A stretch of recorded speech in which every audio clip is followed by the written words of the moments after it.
Performing due diligence is a tricky assessment to carry out at the best of times. However, in some types of relationships, it does go up a few levels, especially when it's hard to determine who is the end customer. In today's video, we will be taking a look at what is correspondent banking and why such services are considered high risk. Hello and welcome to Correspondent Banking. Correspondent banking is the provision of banking services by one bank, the correspondent bank, to another bank, the respondent bank.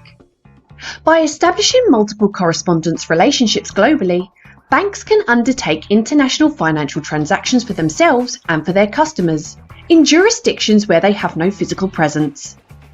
Large international banks typically act as correspondents for thousands of other banks around the world. Respondent banks obtain a wide range of services through the correspondent relationship, including cash management, international wire transfer of funds, check clearing, payable through accounts, and foreign exchange services. The services offered by a correspondent bank to a smaller, less well-known bank may be restricted to non-credit cash management services. However, some banks may offer a number of credit-related products, such as letters of credit and business accounts for credit card transactions. Why is correspondent banking vulnerable to money laundering? Correspondent banking is considered high risk due to two main reasons. The amount of money that flows through correspondent accounts can pose a significant threat to financial institutions, as they possess large volumes of transactions for their customer's customer. This makes it more difficult to identify the suspect transactions, as a financial institution generally does not have the information on the actual parties conducting the transaction to know whether they are usual.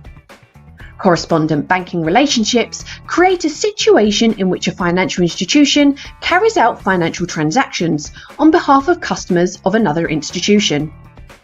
This indirect relationship means that the correspondent bank provides services for individuals or entities for which it has neither verified the identities nor obtained any first-hand knowledge.